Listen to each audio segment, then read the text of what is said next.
India गठबंधन में वंचित बहुजन अघाड़ी को क्यों नहीं किया जा रहा शामिल? वीबीए ने साफ कर दी तस्वीर। भारतीय राष्ट्रीय विकासात्मक समावेशी गठबंधन, जिसे आमतौर पर इसके संक्षिप्त नाम इंडिया के नाम से जाना जाता है, 2024 के लोकसभा चुनाव लड़ने के लिए 28 दलों के नेताओं द्वारा घोषित एक विपक्षी मोर्चा है।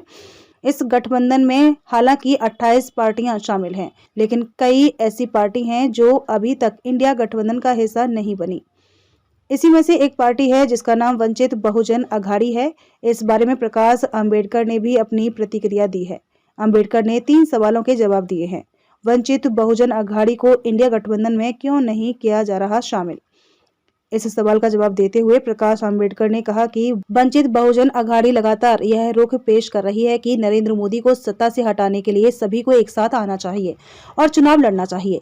इसके लिए प्रयास कर रहा हूं। कांग्रेस तय करेगी कि हमें लेना है या नहीं।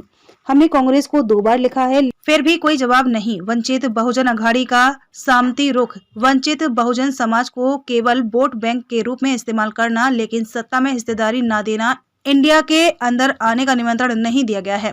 वंचित बहुजन अघाड़ी महाराष्ट्र की राजनीति में एक बड़ी ताकत है, जिसने 2019 के चुनाव में 7% वोटिंग हासिल कर अपना अस्तित्व साबित कर दिया है। इतनी बड़ी शक्ति की अनदेखी क्यों की जा रही है? ये सवाल अब लोग पूछ रहे हैं।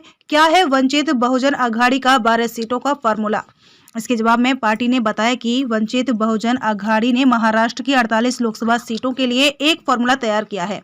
महाविकास अघाड़ी में सीटों के बंटवारे को लेकर पार्टियों के बीच अहंकार की लड़ाई नहीं होनी चाहिए। सीट आवंटन पर असहमति होने पर विवाद हो सकता है। सीटों का आवंटन बिना किसी विवाद के किया जाए। लोकसभा चुनाव नजदीक है। चुनाव की तैयारी जल्द से जल्द शुरू होनी चाहिए। मोदी को हराने के लिए बाला साहेब अम्बेडकर ने दिया है ये फॉर्मूला। वंचित शिवसेना सीटों का बंटवारा क्यों नहीं कर रही? वीबीए ने बताया कि शिवसेना कांग्रेस और राष्ट्रवादी कांग्रेस पार्टी पहले से ही गठबंधन में है। बाद में शिवसेना और वंचित बहुजन अघाड़ी ने गठबंधन कर लिया, लेकिन ये तीनों दल महाविकास अघाड़ी या राष्ट्रीय स्तर की इंडिया वंचित बहुजन अघाड़ी शामिल नहीं है। अब चूंकि इन तीनों पार्टियों को सीटें आवंटित नहीं की गई हैं, इसलिए 2 पार्टियों को वंचित और शिवसेना को भी सीटें आवंटित नहीं की जा सकती, क्योंकि यह तय नहीं है कि शिवसेना को कितनी और कौन सी सीटें दी जाएंगी। इसलिए यह भी तय नहीं हो पा रहा है कि कौन सी सीटें शिवसेना और वंचित बहुजन अघाड़ी आपस में बांट लें। इसलिए वंचित बहुजन अघाड़ी ने यह रुख अपनाया है कि शिवसेना के साथ बातचीत तभी हो सकती है जब ये तीनों दल आपस में सीटें बांट लें।